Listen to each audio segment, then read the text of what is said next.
Moving swiftly on then, the final item of business today is a members' business debate on motion number 7688 in the name of Dennis-Robertson on action oversized 10 models and mannequins. This debate will be concluded without any questions being put. I invite members who wish to speak in this debate to press the request to speak buttons now or as soon as possible thereafter. And I would call on Dennis-Robertson. Mr. Robertson, if you are ready to open the debate, 7 minutes, please. Thank you, Presiding Officer. I'm very pleased to be bringing forward this debate this evening, and in doing so, can I first of all welcome members of the public gallery who I know have got an interest in this particular debate, and those who are following this debate online. Presiding Officer, it's probably fitting that this debate comes soon after we heard from Jackie Bailey's debate of last week on No More Page 3. And the reason I mention this is because it's still to do with body image. And I think Sarah Boyack last week probably made a very pertinent contribution to that debate.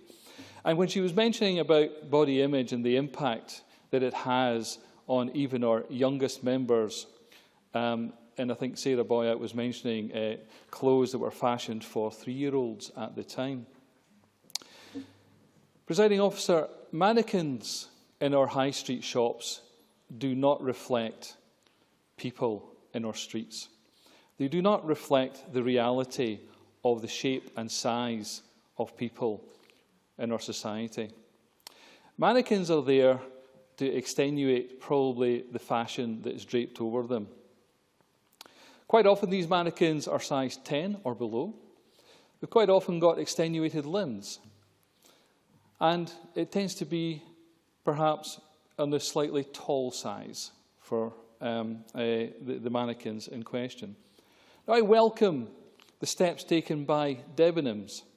And it was Joe Swinson MP in September who said that we should axe the size 10 mannequins from all our high street stores, because they don't reflect the people and the shapes and sizes that we come in.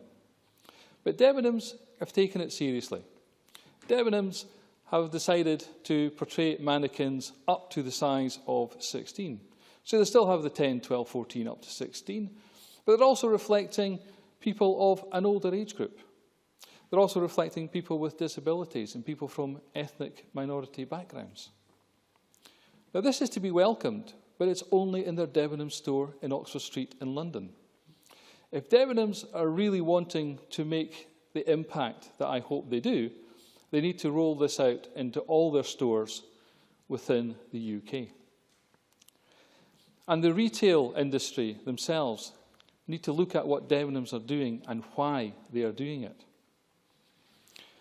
Presiding Officer, members of this chamber know that I have personal experience in terms of the impact about image that's portrayed within the fashion industry.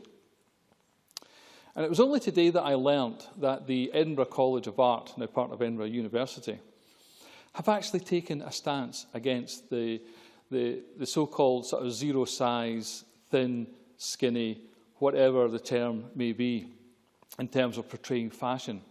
They've decided to embrace the different shapes and sizes of people. And all the students going into the fashion, taking the fashion degree within the college, actually now look at society as a whole and embrace that image. In doing research for this debate, Presiding Officer, because the impact is global, it's not just here in the UK, I came across an interesting fact, and that is Israel have brought out legislation. Legislation to say that models walking the catwalk cannot do so unless they are of a BMI of 18.5 or over. Now, they have brought forward legislation, and I'm not calling for legislation, Presiding Officer. I'm calling for a sense of reality. That if we're going to have mannequins in our high street shops, illustrating the fashion that is out there, then the mannequins need to be of life size, and they need to portray the sizes and shapes of people in our communities. The fashion industry are taking this seriously. led by Vogue, the editor of Vogue Italia, 19 other editors globally of the Vogue magazines have got a health pact. And they have now decided that it's irresponsible of them to have the emaciated models that have been in their magazines for years. They too are looking at the BMI size of the models that they're photographing and walk and that portray the fashion industry. Presiding Officer, it's imperative, I believe, that if we are to make an impact, an inroad, to assist people who have low self-image about their own shape and body size, that the industry needs to take a lead in this. The industry can be part of a solution, not part of a problem. The industry can, and I believe, are listening to the calls, not just from me here in this chamber this evening, but I think from the wider community.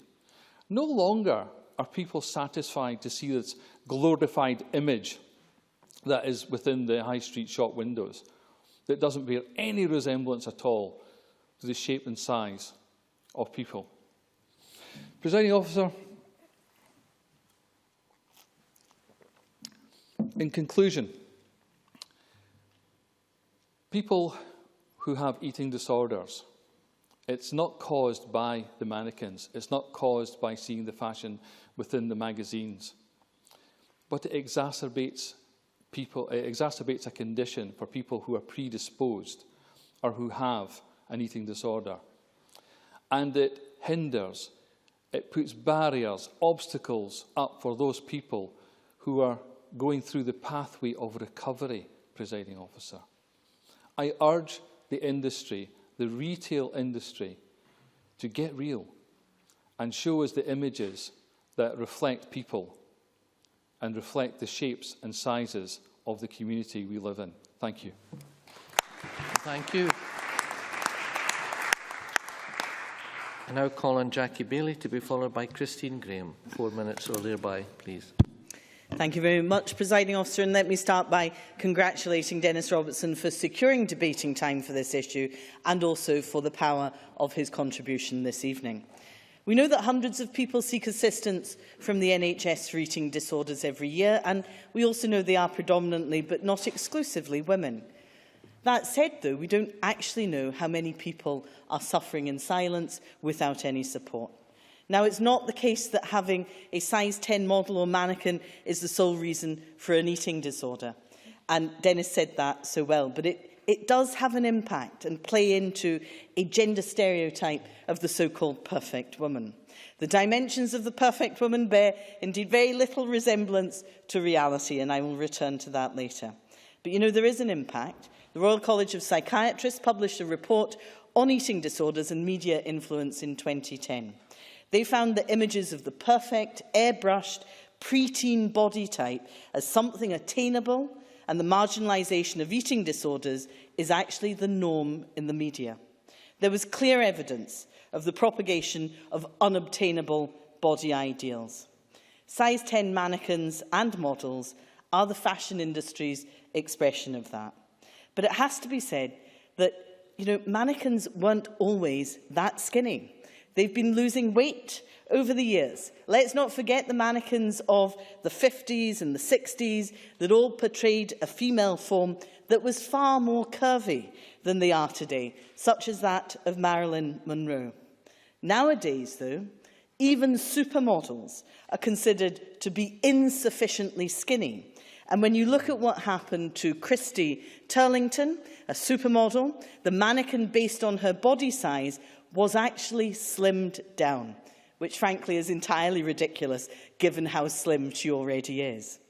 But with due respect to our supermodels, none of them really resembles real women that we see on our high streets, in our communities, or dare I say it, in this chamber. And I hope retailers are beginning to understand this. And let me join the chorus of congratulations to Debenhams for using size 16 mannequins, starting with their store in Oxford Street. Like Dennis, I hope this will be spread nationwide. And we know that Marks & Spencer's and TK Maxx have already taken steps to promote body confidence through marketing, and that's great. But, you know, there is a clear business case here for using mannequins and indeed models that are over size 10. There is interesting but actually not really surprising research when you think about it from Cambridge University. And that research suggested that women are, surprise, surprise, more likely to purchase clothing if they see models who are the same size as themselves. Now, that seems to be common sense, but the data is staggering. Women's purchasing intentions increased by 200%, and believe me, we're ready to shop at the drop of a hat anyway, but it increased by 200% for same-size models and dropped by 64% when models were just too skinny. And I would describe it as the imagine yourself in that outfit effect. So it actually makes business sense for retailers. Now, I'm told the average dress size in the UK is a 16.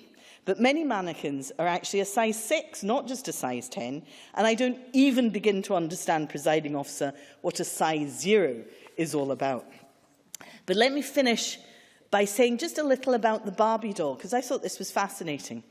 Every second that passes, 2 Barbie dolls are sold worldwide. The target market is young girls aged 3 to 12. It's a multi-billion-pound industry each year. Barbie is 5'9" tall. She has an 18-inch waist. Her ideal weight is 110 pounds. Slumber Party Barbie, introduced in 1965, comes with the bathroom scale permanently set at 110 pounds and with a book entitled How to Lose Weight, with directions inside simply stating, presiding officer, don't eat. Let's not make this mistake with the next generation of women. Let's stop objectifying them and understand that who we are actually comes in all shapes and sizes. Thank you. Thank you. Now call on Christine Graham to be followed by Nanette Milne. Thank you, Deputy Presiding Officer, and I congratulate Dennis-Robertson securing this debate. Decades ago, someone said a woman can't be too rich or too thin. That was Wallis Simpson, Duchess of Windsor. Not so long ago, someone said nothing tastes as good as skinny feels. And that was Kate Moss, supermodel. They even tried to bring out ads and logos on T-shirts stating that until it was banned by the Advertising Standards Authority. More recently, even the Duchess of Cambridge was complimenting how slim she'd got so soon after the birth of a child. The media abuse that had previously been directed at the Duchess of York, who happened at one time to be rather voluptuous because she wasn't slim enough. The model, Sophie Dahl, curvaceous model, plus size, big hoo-ha about what a change this was. She slimmed down to conform to a size 10, if not a size 8. Nigella Lawson, voluptuous Nigella, licking her fingers when she's making chocolate cake. 2 stone weight loss. TV female presenters. Very rarely do you see one that's not very, very slim indeed, if not thin. And they tell me television puts half a stone on you. Downton Abbey. I watched Downton Abbey. The women in there are almost androgynous in build, every single one of them. So every image that young girls see practically in advertisements, on television, in plays, in the media, is that to be slim is to be good, is to be successful. And I don't just take my word for it as of somebody who watches the media. By the way, I may not be Marilyn Monroe, but I relate to the Marilyn Monroe era. Bring it back. Let me take you back to the quote from the Royal College of Psychiatrists, which was on eating disorders and the influence of the media in 2010. Visual imagery, they said, the promotion of the thin body ideal, preteen or underweight models are used as the predominant image with a lack of diversity in body size, shape, age and ethnicity. The portrayal of physical perfection as attainable and the norm through extensive use of digital enhancement referred to by Jackie Bailey or airbrushing, there is a lack of reality-based imagery. Magazine content is exactly the same. Body-critical articles, particularly those targeting celebrities for having eating disorders or having put on weight and showing them in the bikinis with a bit of a tummy, even after they've just had a child. These are all critiques forcing women to take a certain view of themselves and to underrate their other qualities. Now, if we look at what the psychiatrists are looking for in their call for action, they're calling for the following recommendations: the use of role models throughout the mass media that cover the diversity, weight, shape, age, disability and ethnicity of women, the cessation of the use of underweight models, and raising awareness of use and extent of digital manipulation of images through the use of a kite mark. Very important, because young girls look at these magazines and think people really look like that. Well, they don't. So it starts, perhaps, with being slim, the cult of thinness as a goal, as an achievement, and we're all guilty of it. We congratulate someone on losing weight, and here we do it. How many MSPs admit to having been on a diet, they're on a diet, they should be on a diet, or they've come off a diet, or they've failed in a diet? Frankly, and it's not always for health reasons, in fact, rarely, if we're honest, it's for health reasons, but vanity, self-esteem, and of course the praise that follows from our colleagues.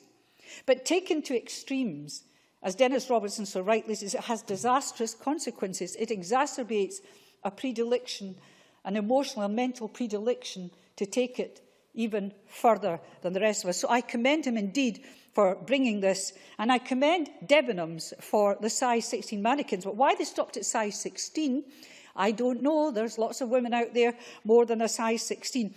But one word of caution, Deputy President, we've been here before.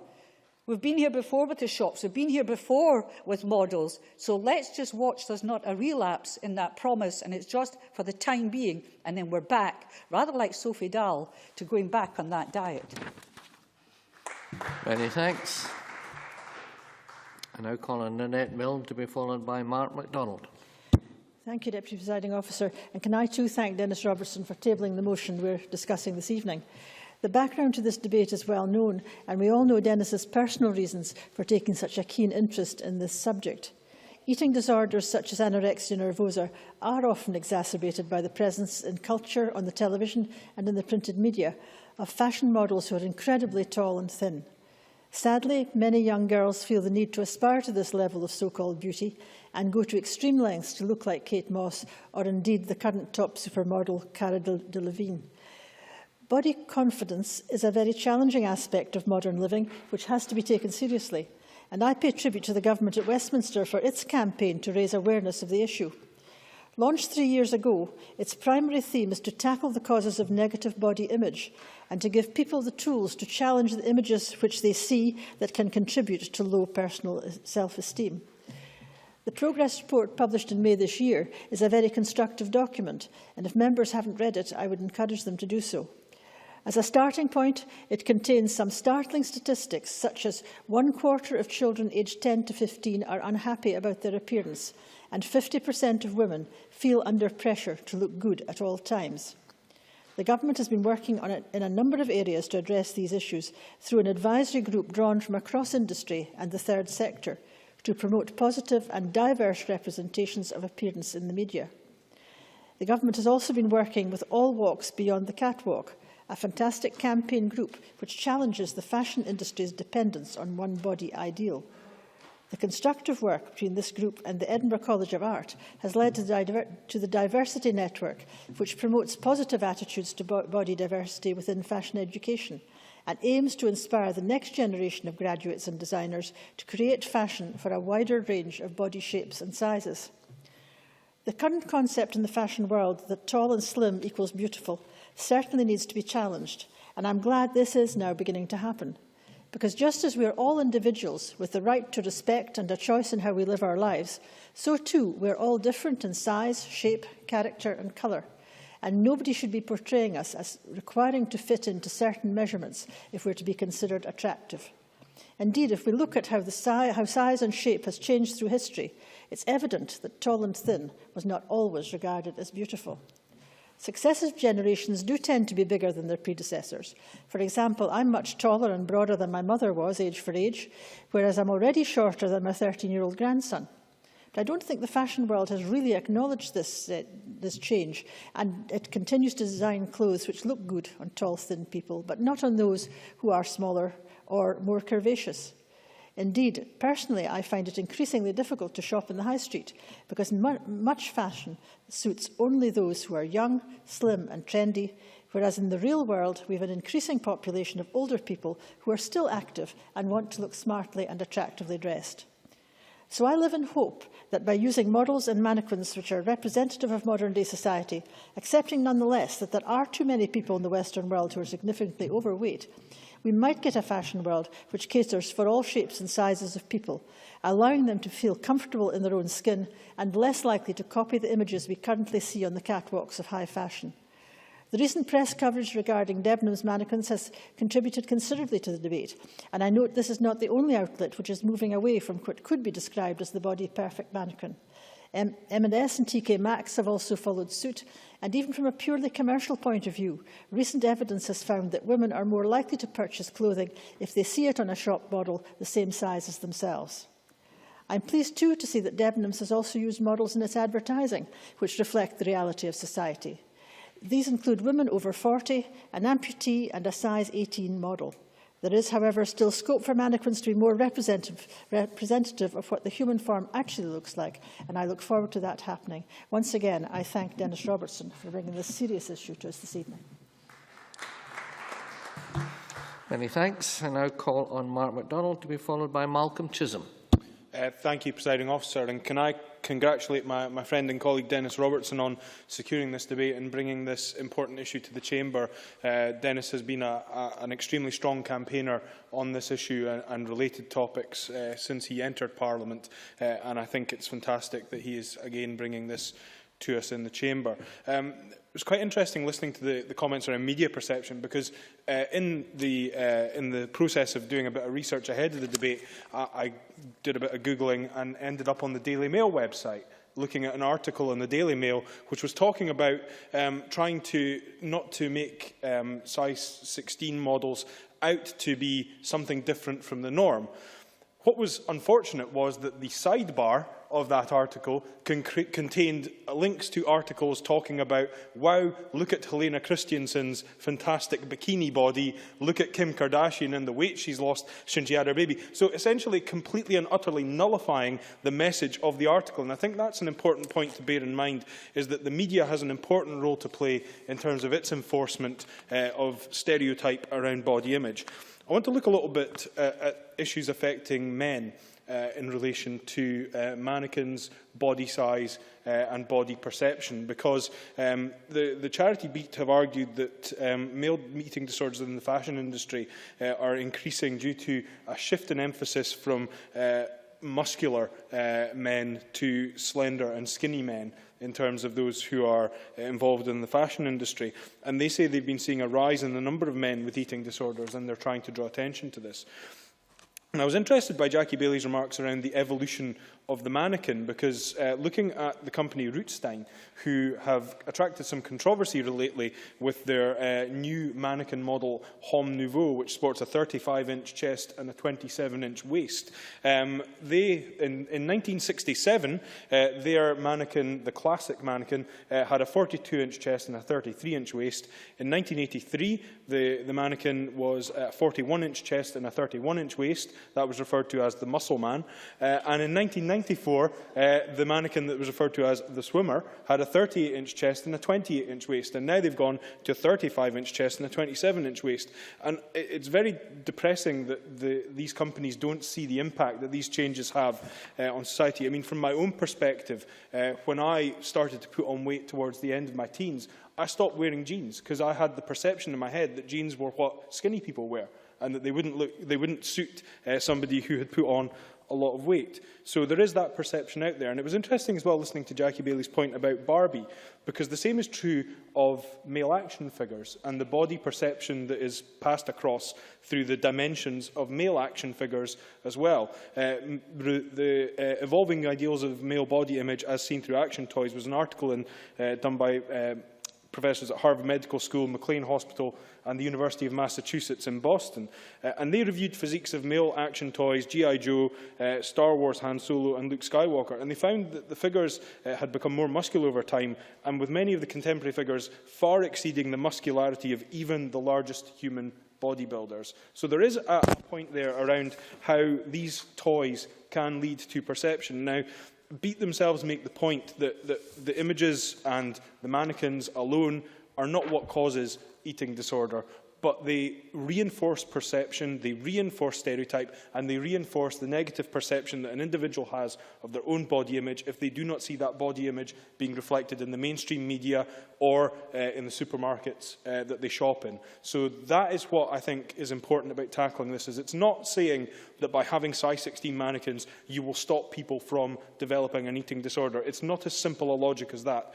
But by moving to a situation where people see the size that they are represented in the media, represented in the high street, that then removes some of that negative perception, some of that isolation that can exist for those who have an eating disorder. And I just want to finish with one quote, Presiding Officer, which is from one of the case studies on the Beat website, which says, "I just wish that being a size 14 was considered just as beautiful as a size 8. Well, I think the message that we should send from this chamber is that regardless of your size, you are beautiful.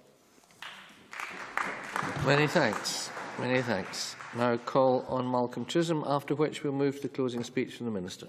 Presiding Officer, I'm pleased to have the opportunity to speak in this members' debate and to congratulate Dennis-Robertson for bringing it forward, and also for all the passionate campaigning that he has done to raise awareness of issues of body image and eating disorders.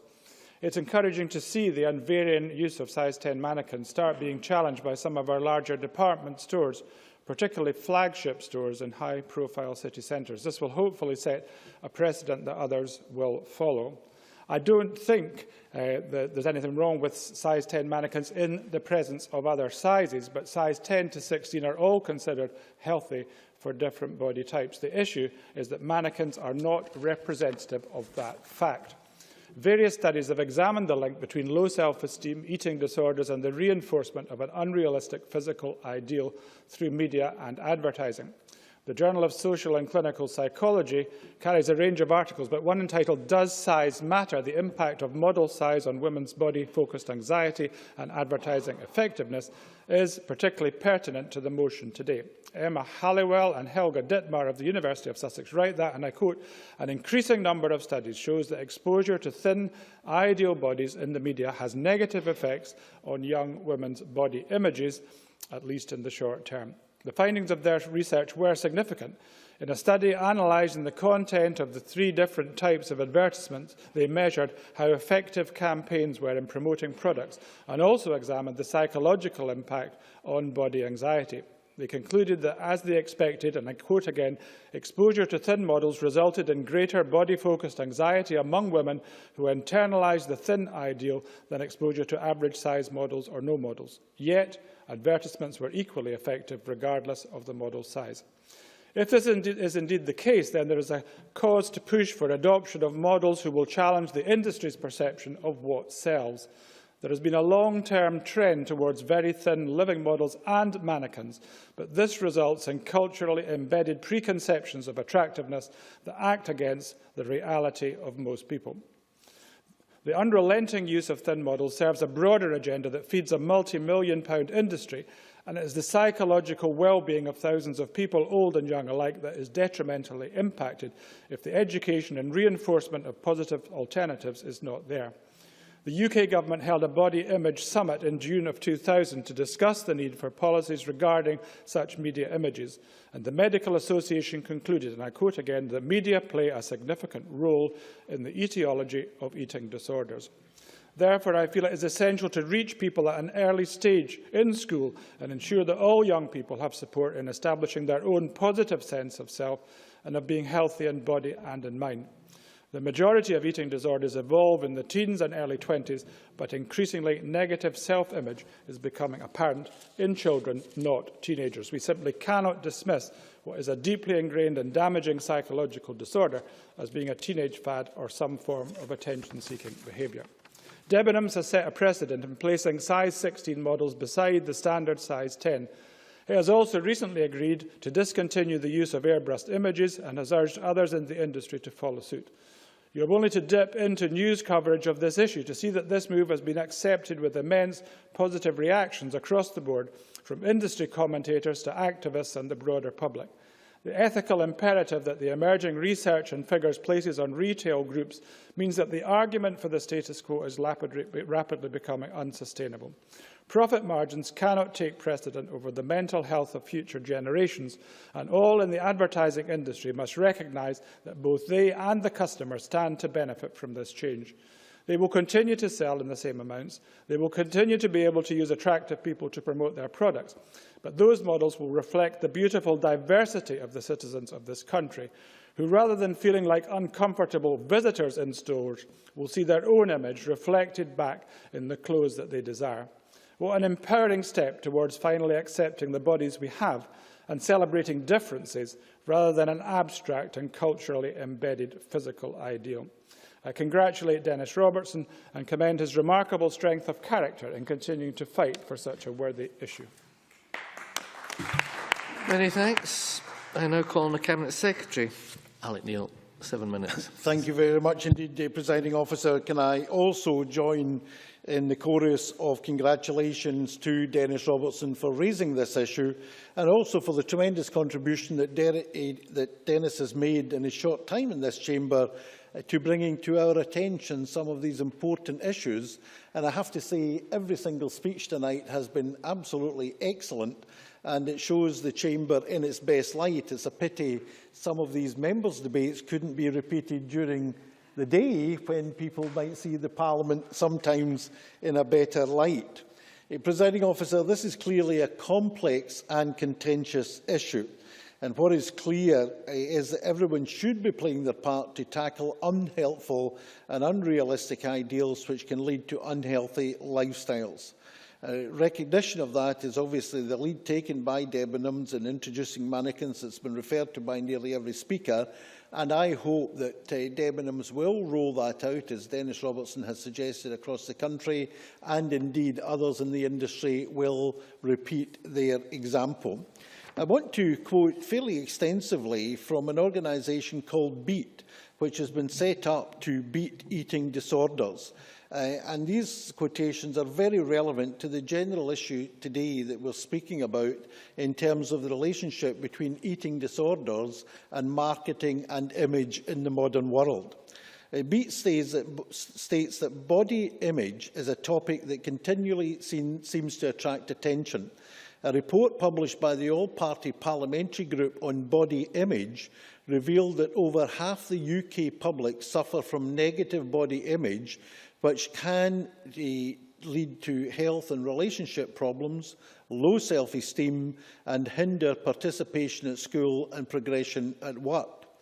It says the causes of eating disorders are complex, which we all know, and not yet fully determined, but include genetic, psychological, environmental, social and biological influences.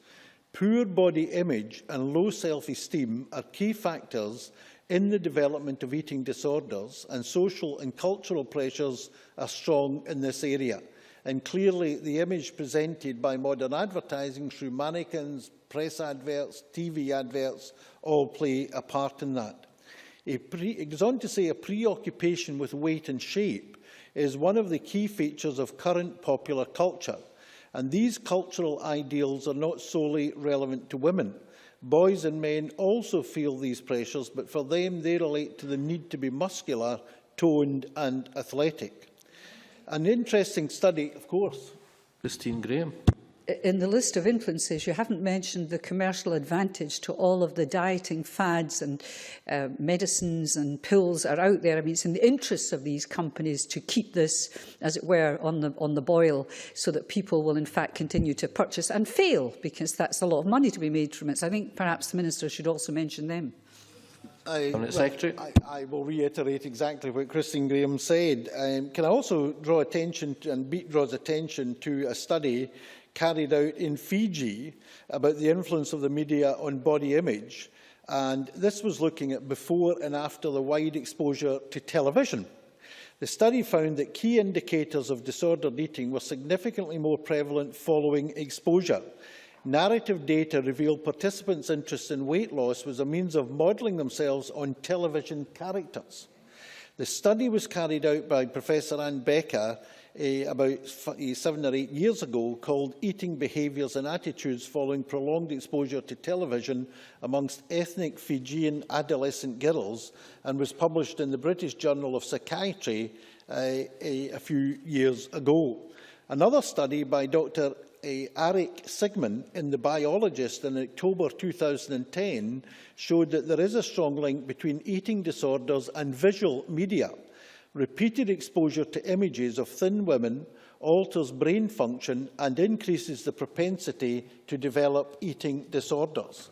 And the final quote I want to mention is that the 19 editors of Vogue magazines around the world have recently launched the Health Initiative, which is welcome, a pact to reflect their commitment to the health of the models who appear on the pages and the well-being of their readers. And obviously this is an important initiative because Vogue is a world leader in fashion media, and this is a major statement which I hope the rest of the industry will indeed heed. The reason I quote this extensively in this research, Presiding Officer, is that we now do have proven scientific research to show the links between eating disorders and what goes on in the media, in television, in the showing in mannequins and shop windows and all the rest of it. So the industry can no longer be in denial about that link. And I think it's incumbent on all of us to do everything we possibly can to get the industry more widely to recognise that link, to recognise the damage that they are doing in terms of promoting this image of thinness, and also to change practice. And ironically, as Jackie Bailey very articulately pointed out, the irony of the situation is if they do that, it will be good for business, because clearly it reflects the needs and aspirations of people and the wider population in our society. So, of course. Dennis-Robertson. The Cabinet Secretary is making a point well made in terms of good for business, but is it not also good for the health of the individuals, the health of our communities? And that is what we're striving to achieve. It's not low body weights, it's not in terms of moving away from obesity as well, but we're looking for healthy lifestyles, healthy people, and really that's what we should be aiming for. Absolutely. Dennis-Robertson makes the point very well indeed. And the point I'm making, and I think Jackie Bailey was making, reinforcing Dennis-Robertson's point, is that promoting health can be good business as well. So that there is no conflict there between promoting good health outcomes and at the same time being able to run a successful fashion business in all its different guises.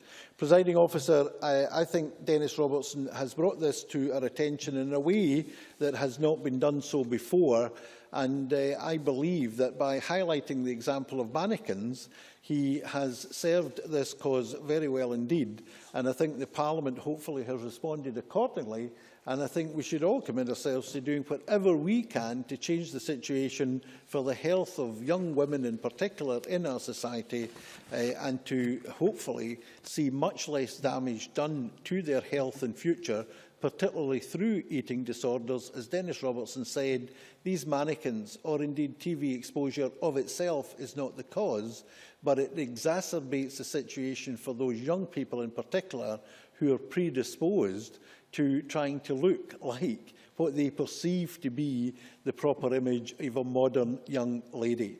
Can I thank you very much indeed? And thank you all. And I now close this meeting of Parliament.